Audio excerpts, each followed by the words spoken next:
What is going on YouTube? My name is Catmanjoe and welcome back to another brand new video, guys, of course, on the channel, and welcome back to another brand new video, of course, on Borderlands. Now, if you guys don't know, last week I done another video, of course, on Borderlands, which was about Borderlands 1 possibly being remastered. Now, the video was about 10 minutes long, and I did make some really solid and great facts and points in the video. But after that video kind of aired, I was really happy with the success of it. I was really happy at how much, great criticism, or, well, great feedback, sorry, I got from you guys about that video. And I really wanted to make another great Borderlands video like that was even better and included even more information. So basically all this week I've been pretty much researching, and I mean guys, all this week I've been researching everything I can find on Tannis, or sorry, Patricia Tannis to be specific. I have went through all 12 of the Borderlands comics, which are, you could call them canon or non-canon. Basically you could say these are real and these kind of do contribute to the actual game, and they are, a part of the game, or you could say they're not. They are actually made by Mikey Newman, which was the original creator for Borderlands 1. So in my opinion, I would actually call them canon and say they are, sorry, non-canon, and say, wait, what would it be? I think it's canon. I would call them canon and basically say that they are actually a part of the game. Everything they do say in them is fact, and it is kind of involved with the actual game. But yeah, I went through all 12 of the comics, guys. I went through, I believe, to begin with, Origins. If you don't know, that's Borderlands Origins. It's kind of like giving you the backstory on Tannis, or sorry, not on Tannis. It gives you the backstory on Lilith, Roland, Mordecai, and Brick. I went through all 4 of those comics.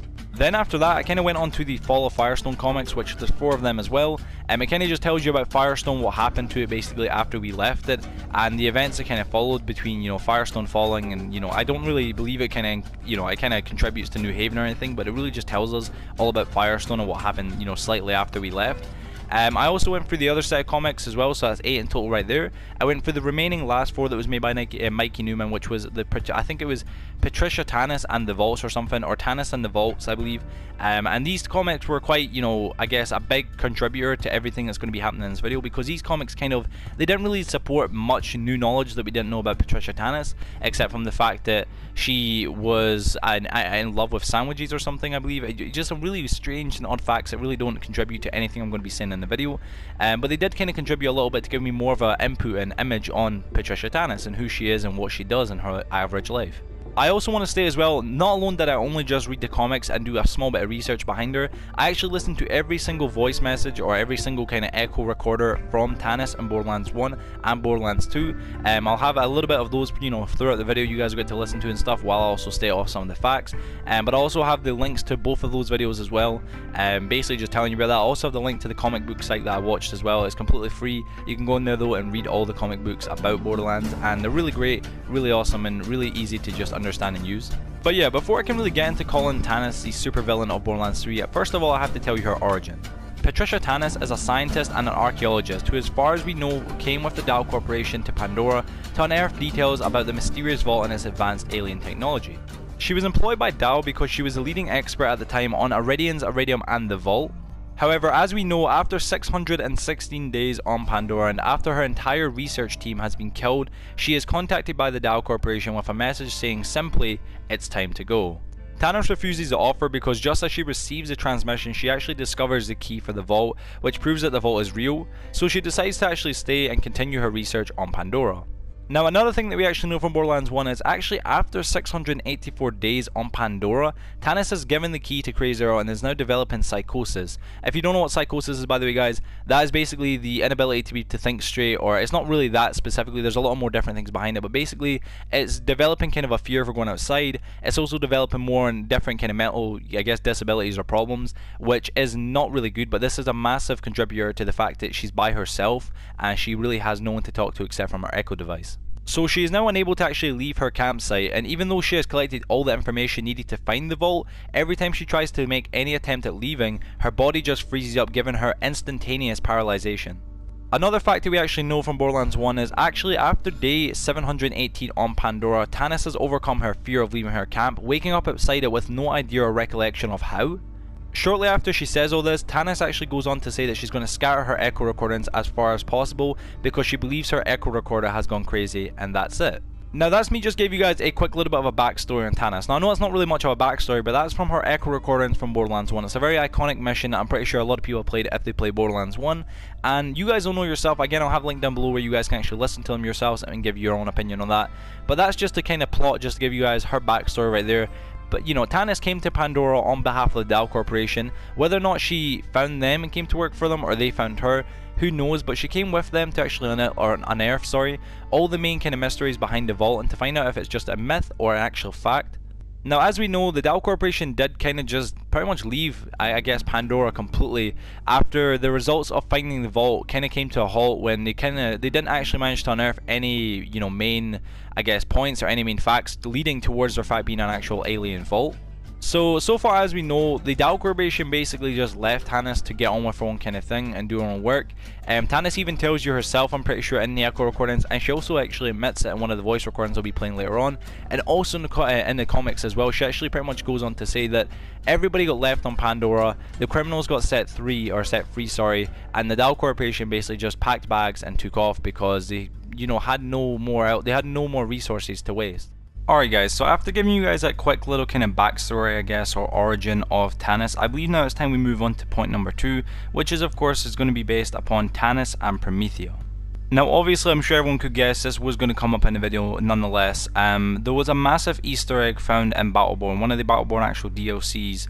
A massive Easter egg was discovered by someone, I don't know who it was specifically, I'll leave all the links and credits and stuff down below in the description. But basically this person found that in Morse Code there was a code, of course, that when translated or when decrypted basically said, "Visit Promethea, children of the vault, we are not on Pandora anymore, Tannis is not what she seems, do not open the vaults." Now I know it sounds a little bit weird, probably just the way I'm reading it, it doesn't sound as dramatic as it kind of is, but as soon as this was found, you know, and considering, if you guys don't know as well, Battleborn itself is actually made by the same makers of Borderlands, of course. It's made by, I believe, 2K, or I don't know if it's 2K, I think it is 2K that actually makes Battleborn as well. I'm not 100% guys, but I believe the makers of Battleborn, obviously, and, you know, Borderlands are the same, so the makers of Borderlands actually put in a little kind of, I guess, spoiler or Easter egg, I would say, kind of thing towards Borderlands 3. Now, this isn't new news at all. This has been out for literally at least maybe a year now, I believe, or something. It's been out for a very long time. Everybody's known about this kind of little Easter egg here for a while.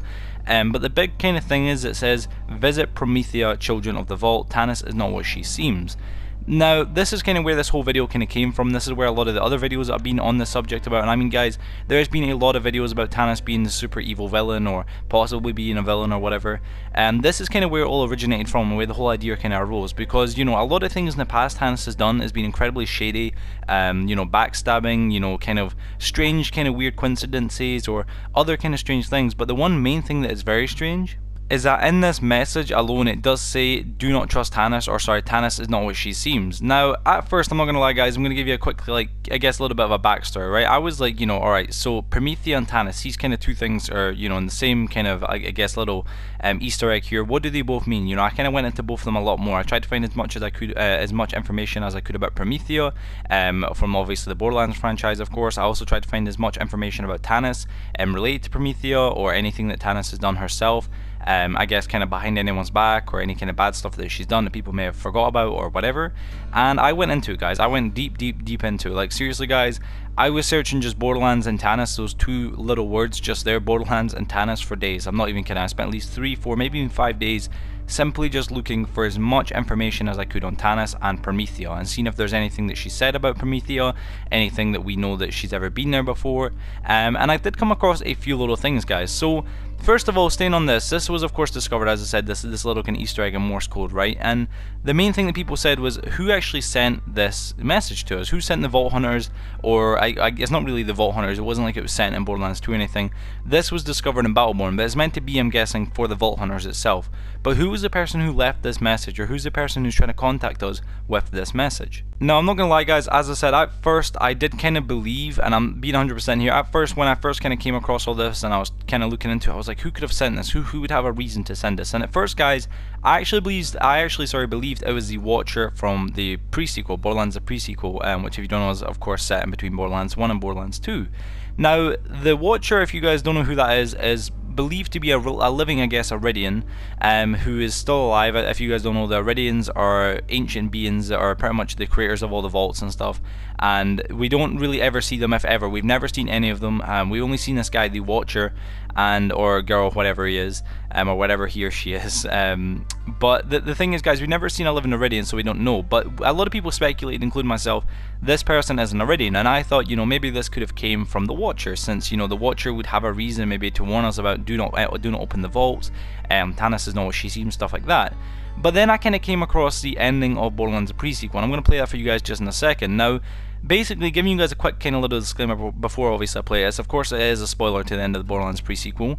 But at the end of the pre-sequel, in the game itself, the Borderlands pre-sequel, we do see the Watcher at one point. I'm pretty sure it's in one of the missions where you go against Commandant something, or Commander something. I can't remember her second name, or it's hard to say, or something. She got a very strange name, but we do come across her and the Watcher, and the Watcher is actually against us.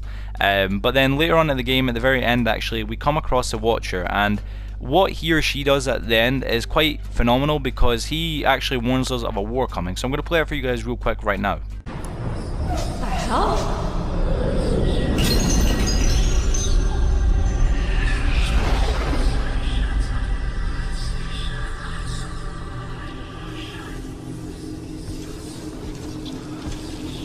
Now is not the time for bickering, Vault Hunters. War is coming, and you will need all the Vault Hunters you can get. Now, as you guys just seen, you know, you can see the Watcher there. I don't know if that is, of course, on the radio or whatever, but that isn't really the point I'm trying to make here. There's the Watcher right there and Sanctuary. Now, if you don't know, the end of Borderlands pre-sequel, the Borderlands pre-sequel story is being told by Athena, who is from Borderlands 1. She's part of the Crimson Lance, one of the original assassins. She actually worked for, I believe, what's his name, General Knox, I believe. She worked for him, but then she went kind of rogue or something. There's a lot more to her, but basically she's telling the story in the real time, which the real time is at the end of Borderlands 2. So that clip that you guys just seen is at the end of Borderlands 2. As you can see, we're clearly in Sanctuary, we're clearly floating, the entire city itself is obviously floating up in the air, and this Watcher, or Iridian, or whatever you want to call him or her, is there. Now, what kind of led me to think it couldn't be an Iridian, or it couldn't have been the Watcher that sent this message to us, or this warning, is the fact that if the Watcher really, the Watcher would surely have known at this point in time that Tannis is not what she seems. So if it was a Watcher, couldn't the Watcher just go and see Tannis? You know, Tannis literally is in the Crimson Raiders, like, headquarters right now. She's, like, literally downstairs. So it cannot be the Watcher who sent this message. So I started digging a little bit deeper, and I was like, who else out of the entire franchise could have sent this kind of message to us, this warning? Someone that has to know us, or someone that's a Vault Hunter, or someone that's got some sort of relation to the Vault Hunters, or heard of them at least. Now, again, I kind of kept digging deeper and deeper and deeper, and it kind of felt like the more I dug, you know, deep down in the information, the more kind of, I guess, questions I found that were unanswered. It kind of got a little bit more difficult, but I came across kind of an idea, and I believe this probably is the best speculation of who sent this message. Now, the people I actually believe that did send this message, giving us a warning of, or telling us to visit Promethea, and that we're not on Pandora anymore, of course, and that Tannis is not what she seems, and do not open up the vaults. I believe the person who actually sent us this, or the people that actually sent us this, is Fiona and Reese, I believe it is, that's how you say his name, from Tales from the Borderlands. If you don't know Tales from Borderlands, it's kind of like the spin-off series of Borderlands. It's of course made by Telltale, so it's, you know, an episode kind of game. But at the final, you know, the ending of Tales from the Borderlands episode 5, at the ending, the Vault of the Traveler, you actually get to see, Fiona and Reese open up the Vault of the Traveler. They go inside and they open up the vault, and all of a sudden they disappear, just completely gone. Now, I'm going to play that clip for you guys in a second as well, where they disappear, but speculation says, where did they go to? A lot of people don't know, and in my opinion, I feel like these guys actually teleported from that vault to actual Promethea. I feel like they've been teleported or transported somehow to Promethea, and there, that's how they maybe seen Tannis. I don't know how or what's going on, but maybe that's how they know Tannis is a person. She's, you know, she's someone else. She isn't trying to, I guess, be on our side. She's evil.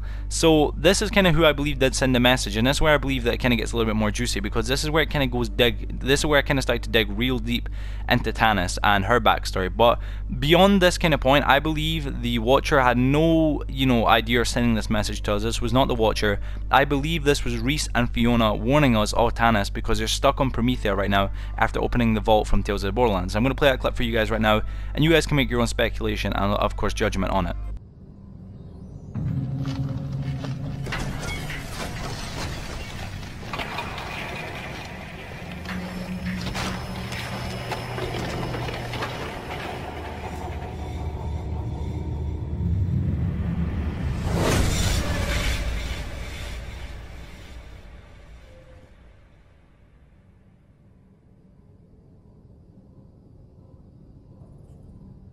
Now, as you guys just seen, it was very kind of abrupt how it ended. The Tales from the Borderlands series, a lot of people were kind of annoyed at it, but also kind of like, you know, on a cliff. It was a cliffhanger.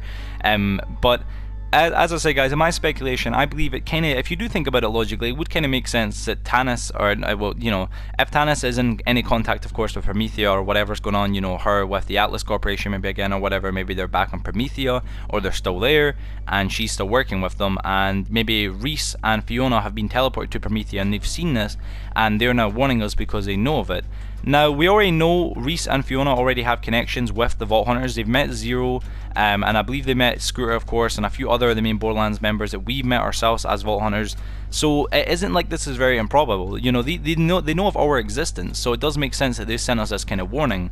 Now, as I dig a little bit deeper, I'm going to start moving from this subject now on to my third point of the video. Now, my third point isn't about Tannis and Promethea so much. It is still a little bit about Tannis and Promethea, but it's more about Tannis and Atlas. Now, a lot of people have speculated that Tannis has worked with Atlas in the past, or that she has some sort of strange connection towards Atlas, or there's just something going on there, and I do definitely believe that's true. There's a lot of kind of little things in Borderlands 1 that a lot of people missed out, and including myself, I actually missed this until I had to go through, I believe, a 9-hour video to actually find this little clip that I'm going to show you guys in a second. Now, basically, all through Borderlands 1, we are working with Tannis, of course, throughout the campaign to find all these different things. Not all the different things, all the different parts for the Vault Key and stuff. Now, at the very end, we get sent to go and kill, I forget his name, he's one of the enemies in Borderlands 1, but we get sent to go and kill him, and Tannis kind of betrays us because she tells us that he has the Vault Key. Now, obviously, as we know, after we go and fight Baron Flint, that's actually his name, I just remembered, we find out, obviously, he doesn't have the fourth part of the Vault Key. Now, that actually, the person who actually has that is Commandant Steele, or Commander Steele, as she's called, and she pretty much works completely, of course, for the Atlas Corporation. She herself is one of the other sirens in the universe, or in our kind of, I guess, like in the story of Borderlands, there can only be 6 at once, and she is one of them. Now, Commander Steele, or Commandant Steele, whatever you want to call her, she's in charge of the Atlas kind of organization pretty much on Pandora. She's running the show from pretty much from Pandora right now and reporting to her superiors, which we never actually get to see or anything. We only really get to meet her. Now, if you don't know, of course, she gets killed pretty much really quickly, in fact, by the Vault at the end of Borderlands 1.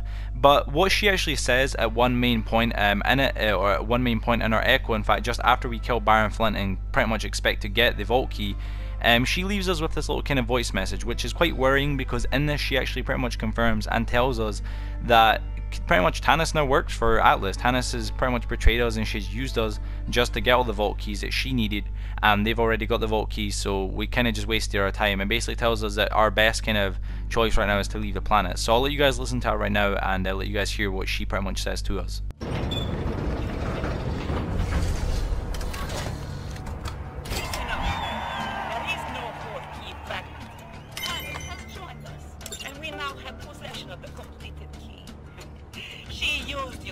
What she wanted. You've ignored my orders. Let's cut you a deal. Leave the planet now and we won't pursue you. Do yourself a favor.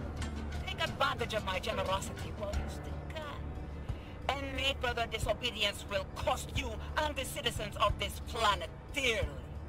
Now, after listening to that, I'm sure you guys can all hear right then and there pretty much, it's completely confirmed. You know, Tannis right there and then is working for Atlas. Now, I know for some it's like, well, she ends up being a good guy in the end kind of thing, not in the end really, but she does actually give the key, of course, to Commandant Steele, and she does give everything that Commandant Steele needs to open up the vault to her. So she does actually betray us. There's no, you know, going around this or being nice. She does completely and utterly betray us. So in Borderlands 2, although she does help us, who's to say she doesn't have a further intention? Now, I'm going to continue with this kind of point that she works with Atlas, or that she still is working with Atlas, because there is another clip from Borderlands 1 that was so difficult to find. I heard other YouTubers from all the other videos I watched about Tannis speak about this clip, or about this little bit of knowledge. Now, this was the main reason why I read all through the comics about Tannis and the Vault, and all the other comics of Fall of Firestone and Borderlands Origins, because I was trying to find this one little thing that Marcus actually says to us about actually Tannis. So I went through all of them, I couldn't find it, and then I had to watch 9 hours worth of gameplay from a YouTuber called Mr. Blocks Gaming, I believe, and big shout out to him, by the way. His whole link and stuff to his channel and the walkthrough itself will be down below. But at one part in it, I believe it's like 6 hours on or something, you actually hear this one clip which I'm about to play you right now, which is an echo from Marcus warning us about Tannis and saying that she's getting supplies from somewhere else and that he doesn't know where from.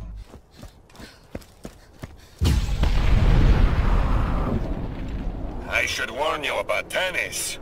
There is something strange about her. We haven't had a supply transport come in years.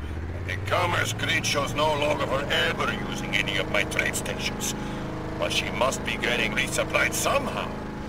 And there you guys go again. You just heard the next kind of clip from Tannis. There, that's two of them right now. So Commander Steele, or Commandant Steele, she basically tells us in Borderlands 1 at the end, basically after we kill Barra and Flint, that, you know, she's completely working for her, Tannis. Tannis is completely a part of the Atlas Corporation, which is something that we kind of find, you know, strange, and it's quite surprising at that point in time. But now when you really look back on it after playing Borderlands 2 and hearing this message, this warning message saying, you know, beware of Tannis, basically, she's not what she seems, it kind of all starts to fit together, and this is where everything kind of starts to really come together nicely, like the end of a jigsaw puzzle. It really just starts to get all the corners and stuff added in, because this is the main part that a lot of people haven't put together, which is that it is confirmed that Tannis is working for Atlas, and Marcus himself warns us of her. Marcus has actually known her from in the comic books. There's a part in it that I think it's from the origin, it's from, yeah, actually way back in, I guess, the beginning of the comic books, and Tannis in the Vaults, where she actually speaks about meeting Marcus and stuff, and basically explains to us that it's kind of strange that you have a gun dealer or someone who sells guns, but also someone who is a bus driver. But Tannis and Marcus have known each other quite a long time now, way before we met Tannis, so Tannis and Marcus have a longer relationship, and honestly we obviously of course trust, you know, Marcus a lot more. So in my speculation, guys, I believe Tannis is fully working for Atlas. Now, although Commandant Steele does die and all, and although Tannis in Borderlands 2 does end up being our friend and working with us, I believe for an undoubtable fact, Tannis is completely against us, and I kind of think it all kind of adds up obviously over time. In the pre-sequel, she's nowhere to be seen. Obviously, as we all know, the pre-sequel is set between Borderlands 1 and Borderlands 2. I would like to expect that in Borderlands 1 at the end, of course, I guess the Vault Hunters would not be happy with Tannis, of course, after her betraying them.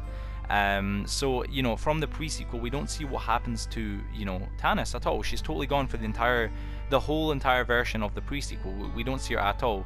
So that's where we come to think that Tannis had made a run for it. She tried to escape or something, or she went into hiding because she knows the Vault Hunters are after her, and they are kind of annoyed. Obviously, as we know, of course, Tannis does end up coming back with the Crimson Raiders and working with Roland and stuff in Borderlands 2. But I believe that Borderlands 2 and stuff, it all kind of all adds together with the fact that Tannis is working for Atlas. And at the end of the day, this is kind of where my conclusion comes into point, that, you know, at the end of the day, we all know for a fact now Tannis is not on our side, and we all know there's a lot of things behind her that don't kind of fit together very nicely. Another thing as well is that Tannis herself said on 2 different occasions, one of them I do have to play you guys in a second, the other one I don't, but she does speak about Promethea, which is something that was quite interesting. In Borderlands 2 at some point in it, I'm pretty sure, there is a point where she actually says, on Promethea, they're that hungry for food, the children are, that they will literally eat bullets, which is one obviously thing that only, you know, someone from Promethea would know, or someone that's actually been on Promethea would know. And then there's another clip as well that I'm going to play you guys in a second right now, from the Borderlands 2 DLC, which is called Digistruct Peak. I had to watch or listen to pretty much all these echoes from her, where she actually talks about Promethea having a university. Now, for a planet that's apparently so deadly and so diverse and so dangerous and so covered in war that the children have to eat bullets, apparently, it's somehow still civilized enough to have a university. It's kind of strange. Now, this could be played along as a joke or something, but it did seem like she was being incredibly serious, and from the sound of it as well, it seems like she has been to Promethea before, but is not letting on to it. And if she's worked with Atlas in the past, Atlas originally found their fame and money and all their success from Promethea, from finding the vault and all the alien technology. So let me just let you guys listen to this. Dr. Mercy has a degree in ass-kicking. This is not a joke. Promethea University is not well respected in the world of academia. So ladies and gentlemen, you just heard it there yourself. That was the final piece of kind of evidence I managed to obtain from all of the research I've done in the past 2 weeks, and I hope you guys really have appreciated it. At the end of the day, guys, I'm going to give my final conclusion right now, and I hope you guys throughout this video have kind of gained your own little bit of an image on Tannis and who she is or what kind of person she is, and that's where I'm kind of hoping to spend this kind of video, guys. So right now, of course, this is the end conclusion. Now, guys, as I said, this has been 2 weeks in the making. I've had 2 weeks to really concentrate and think about what I'm about to say, and I really think I've nailed it down to a specific kind of point in time, or not a specific point in time, but I've really nailed it down to a specific kind of theory that is logical and actually does make sense towards Borderlands 3. So I do believe straight off the bat that Tannis is insane, or that she is evil, or that she's a villain. She's always been against us since Borderlands 1, whether anybody wants to believe it or not. The evidence is right in front of us. She betrayed us in Borderlands 1 to get the vault key, to, of course, Commander or whatever in him was, Commander or something, or Commandant Steel. She betrayed us to get the Steel, to give the key to Steel so that Steel could open up the vault. And whether or not Tannis was working with Steel from day one, who knows, but I feel like she definitely was working with the Atlas Corporation, so no doubt she was related or working with, you know, of course, Steel. But guys, at the end of the day, I believe Tannis is 100% evil. I'm not too sure about the whole other facts and ideas that went into, you know, I didn't mention them in this video, but there's been other theories and kind of ideas that Tannis might be maybe an Iridian, or she might be a Siren. I don't know, guys. At first, I'm not going to lie, I did believe that she might be an Iridian because she has such a vast kind of insane, I don't know what to call it. I mean, calling towards the vaults and Iridians and Ridium. She's an expert in all these main kind of different studies. She just loves them that much. She devotes her entire life to it, which in my opinion kind of raised a few flags, which is not a bad thing to be involved in your research, of course, but to be involved at that much of a pace that you're literally willing to spend all your life looking into this one kind of study or this one kind of field, that it's just. But at the end of the day, I do believe that she is actually human, but I don't know, she might be another alien of some other kind. There is other things behind it, of course. She knows Zero's true identity. She, you know, knows a lot more than anybody else in the entire of the Borderlands universe, it seems, about the Iridians and about Iridian and about the vaults. And she has a strange, as I said, passion to want to go towards these things and try and find them, even though they can be dangerous, and they are dangerous. But who knows, guys. As I said, at the end of the day, my conclusion is Tannis is evil, and she will be the villain 100% for Borderlands 3. Whether or not she'll make a great villain or a bad villain, who knows. Maybe she'll be a sidekick, maybe she'll be a part of a massive supervillain team. I literally have no clue, guys. But 100% what I believe is that she will 100% undoubtedly be the villain of Borderlands, I guess, 3. So, you guys. Anyway, as always, I hope you guys have gone to enjoy today's video. I hope you guys once again have appreciated it. I know it's like 25, 26, 27 minutes long, and this was an incredibly long video, I understand that, but I hope you guys did manage to watch all of it. I worked incredibly hard to get all this research, to get all these little facts and points. I worked incredibly hard as well to collect them, put them all together, and put this entire video together, guys. 2 weeks of work into one video is unreal for me, and I really don't want to do it again, but if I have to, I will. So I really hope you guys in the Borderlands community and you guys on my channel that are also subscribed, make sure, of course, to share this video, like it, comment on it, and of course, if you are new to the channel as well, please subscribe. Because, as I said, so much work and effort went into this video. It really was unreal, guys, and it really would be appreciated if you guys can show it some love and some support. But yeah, other than that, guys, thank you for watching today's video. As always, if you did go to enjoy, as I said, please be sure to smack that like button. Also, if you're new to the channel, please be sure to subscribe. Comment as well, leaving your ideas and opinions and thoughts on Borderlands 3 and who you think the supervillain will be. If you think maybe someone like Handsome Jack may return, or if you think Tannis will genuinely be the supervillain we all think she is going to be. And yeah, guys, other than that, thank you for watching today's video. I'll see you guys on the next one, and yeah, guys, peace out.